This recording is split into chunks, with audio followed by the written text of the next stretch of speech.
Chapter 43, Mind and Spiritual Health. The fruitage of spiritual life.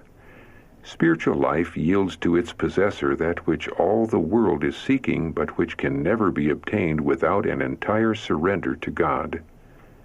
Body, mind, and soul benefit from communion with God.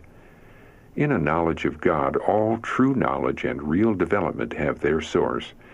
Wherever we turn in the physical, the mental, or the spiritual realm, in whatever we behold, apart from the blight of sin, this knowledge is revealed. Whatever line of investigation we pursue, with a sincere purpose to arrive at truth, we are brought in touch with the unseen, mighty intelligence that is working in and through all. The mind of man is brought into communion with the mind of God, the finite with the infinite. The effect of such communion on body and mind and soul is beyond estimate. Love for God essential for health. God is the great caretaker of the human machinery. In the care of our bodies, we must cooperate with Him.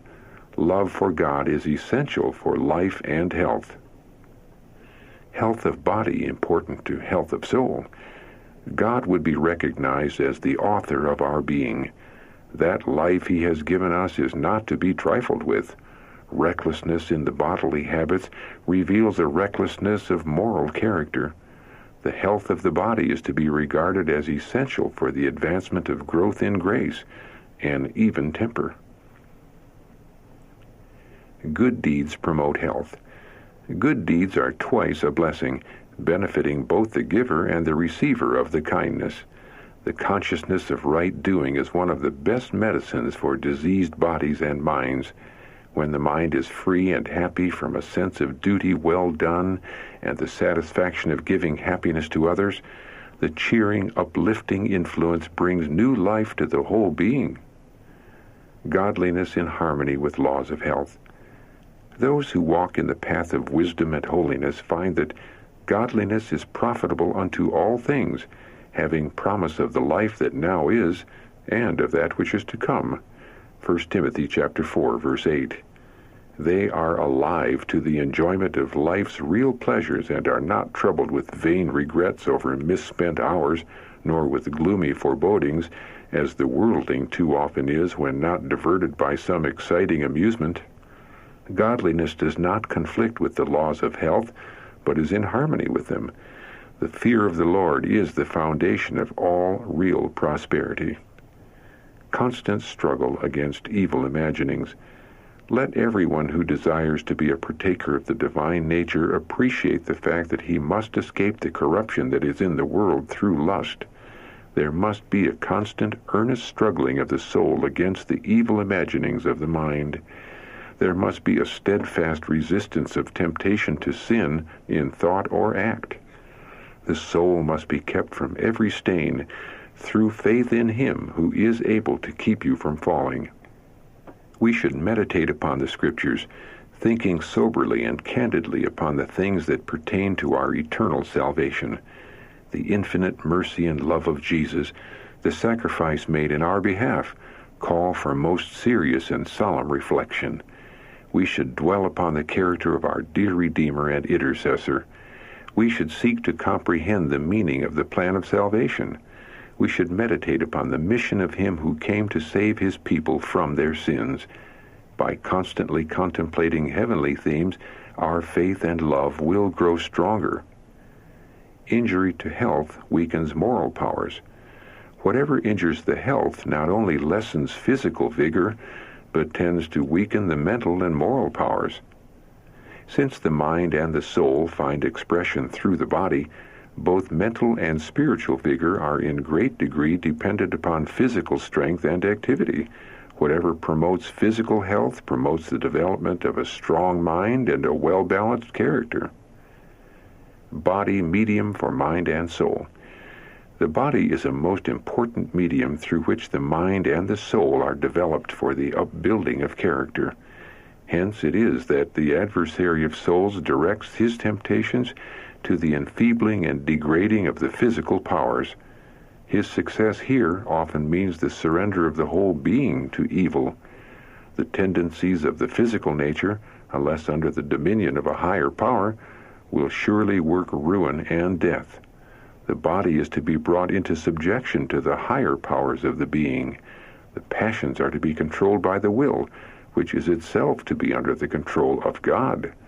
The kingly power of reason, sanctified by divine grace, is to bear sway in the life. Intellectual power, physical stamina, and the length of life depend upon immutable laws. Through obedience to these laws, man may stand conqueror of himself, conqueror of his own inclinations, conqueror of principalities and powers, of the rulers of the darkness of this world, and of spiritual wickedness in high places.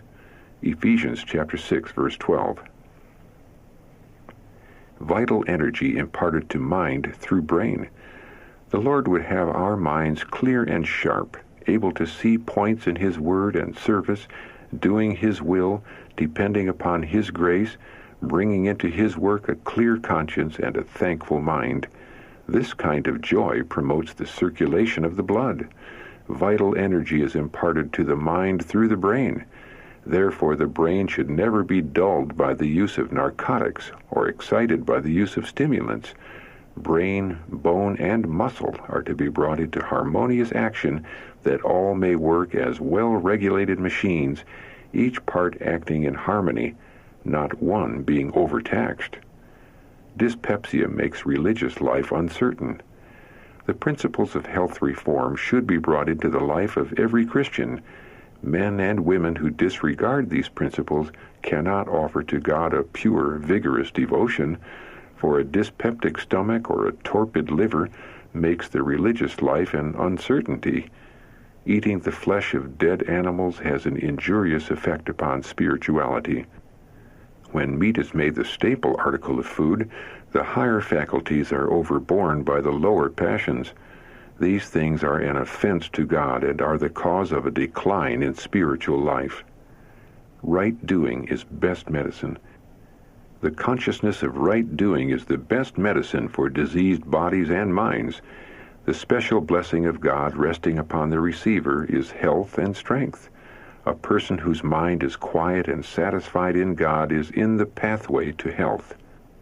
There are those who do not feel that it is a religious duty to discipline the mind to dwell upon cheerful subjects, that they may reflect light rather than darkness and gloom. This class of minds will either be engaged in seeking their own pleasure, in frivolous conversation, laughing and joking, and the mind continually elated with a round of amusements, or they will be depressed, having great trials and mental conflicts, which they think but few have ever experienced or can understand. These persons may profess Christianity, but they deceive their own souls. They have not the genuine article. To labor for soul as well as body. Our medical workers are to do all in their power to cure disease of the body and also disease of the mind. They are to watch and pray and work, bringing spiritual as well as physical advantages to those for whom they labor. The physician in one of our sanitariums, who is a true servant of God, has an intensely interesting work to do for every suffering human being with whom he is brought in contact. He is to lose no opportunity to point souls to Christ, the great healer of body and mind. Every physician should be a skillful worker in Christ's lines. There's to be no lessening of the interest in spiritual things, else the power to fix the mind upon the great physician will be diverted. The physician who deals with distracted minds and hearts. The physician needs more than human wisdom and power that he may know how to minister to the many perplexing cases of disease of the mind and heart with which he is called to deal. If he is ignorant of the power of divine grace, he cannot help the afflicted one, but will aggravate the difficulty. But if he has a firm hold upon God, he will be able to help the diseased, distracted mind. He will be able to point his patients to Christ and teach them to carry all their cares and perplexities to the great burden bearer. Christ illumines the mind. The physician is never to lead his patients to fix their attention on him. He is to teach them to grasp with the trembling hand of faith the outstretched hand of the Savior. Then the mind will be illuminated with the light radiating from the light of the world. Truth has soothing power. The soothing power of pure truth seen, acted, and maintained in all its bearings is of a value no language can express to people who are suffering with disease. Keep ever before the suffering sick the compassion and tenderness of Christ, and awaken their conscience to a belief in His power to relieve suffering, and lead them to faith and trust in Him, the great healer, and you have gained a soul and ofttimes a life. True religion aids restoration to health. Words directed to sanitarium guests attending the local church service. Christ is our great physician. Many men and women come to this medical institution, that is St. Helena Sanitarium, with the hope of receiving treatment that will prolong their lives. They take considerable pains to come here. Why cannot everyone who comes to the sanitarium for physical help come to Christ for spiritual help? Why cannot you, my brother, my sister, entertain the hope that if you accept Christ, He will add His blessing to the agencies employed for your restoration to health? Why cannot you have faith to believe that He will cooperate with your efforts to recover, because He wants you to get well? He wants you to have a clear brain so that you can appreciate eternal realities. He wants you to have healthful sinews and muscles so that you can glorify His name by using your strength in His service. Counsel to one prone to melancholy feelings. It is your duty to war against oppressive thoughts and melancholy feelings, just as much as it is your duty to pray. It is your duty to counterwork the agencies of the enemy, to place a firm hold upon the bridle of your tongue as well as your thoughts. Of all the times in your life when you need a supply of grace, it is when the sensitive, inflamed, digestive organs are at work and you are worried and tired out. You may look surprised at this, but it is a species of swearing to be constantly irritated and irritating others by your fault-finding and gloomy reflections. These fits of indigestion are trying, but hold fast to the bridle that you will not swear to those who are your best friends or to those who are your enemies. Assurance of God's approval. The assurance of God's approval will promote physical health. It fortifies the soul against doubt, perplexity, and excessive grief that so often sap the vital forces and induce nervous diseases of a most debilitating and distressing character. The Lord has pledged His unfailing word that His eye shall be over the righteous and His ear open to their prayer. Connection between sin and disease. There is a divinely appointed connection between sin and disease. No physician can practice for a month without seeing this illustrated. He may ignore the fact. His mind may be so occupied with other matters that his attention will not be called to it, but if he will be observing and honest, he cannot help acknowledging that sin and disease bear to each other the relationship of cause and effect. The physician should be quick to see this and to act accordingly. When he has gained the confidence of the afflicted by relieving their sufferings and bringing them back from the verge of the grave, he may teach them that disease is the result of sin, and that it is the fallen foe who seeks to allure them to health and soul-destroying practices. He may impress their minds with the necessity of denying self and obeying the laws of life and health. In the minds of the young especially, he may instill right principles. God loves His creatures with a love that is both tender and strong. He has established the laws of nature, but His laws are not arbitrary exactions. Every "thou shalt not," whether in physical or moral law, contains or implies a promise. If it is obeyed, blessings will attend our steps. If it is disobeyed, the result is danger and unhappiness. The laws of God are designed to bring His people closer to Himself. He will save them from the evil and lead them to the good if they will be led, but force them He never will. We cannot discern God's plans, but we must trust him and show our faith by our works. Gospel is cure for sin-originated maladies. When the gospel is received in its purity and power, it is a cure for the maladies that originated in sin. The Son of Righteousness arises with healing in his wings. Malachi chapter 4, verse 2. Not all that this world bestows can heal a broken heart, or impart peace of mind, or remove care, or banish disease.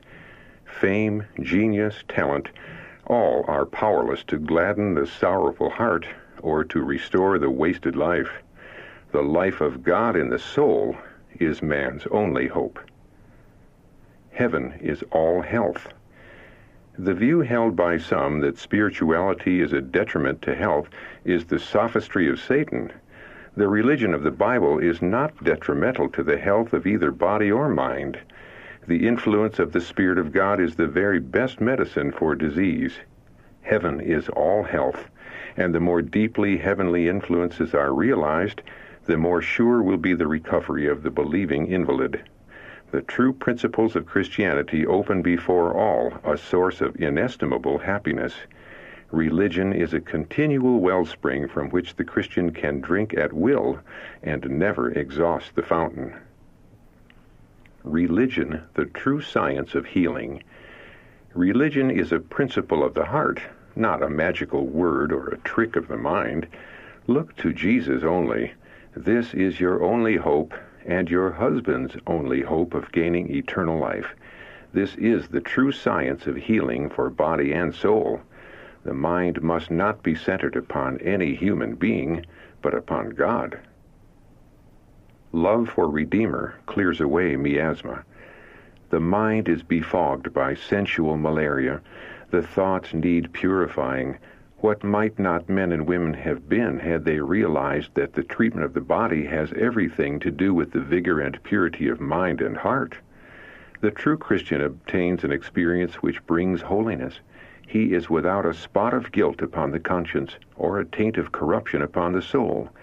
The spirituality of the law of God, with its limiting principles, is brought into his life. The light of truth irradiates his understanding. A glow of perfect love for the Redeemer clears away the miasma which has interposed between his soul and God. The will of God has become his will, pure, elevated, refined, and sanctified. His countenance reveals the light of heaven. His body is a fit temple for the Holy Spirit. Holiness adorns his character. God can commune with him, for soul and body are in harmony with God. Christ's love of vitalizing power. The love which Christ diffuses through the whole being is a vitalizing power. Every vital part, the brain, the heart, the nerves, it touches with healing. By it, the highest energies of the being are roused to activity. It frees the soul from the guilt and sorrow, the anxiety and care that crush the life forces. With it comes serenity and composure. It implants in the soul joy that nothing earthly can destroy, joy in the Spirit, health-giving, life-giving joy.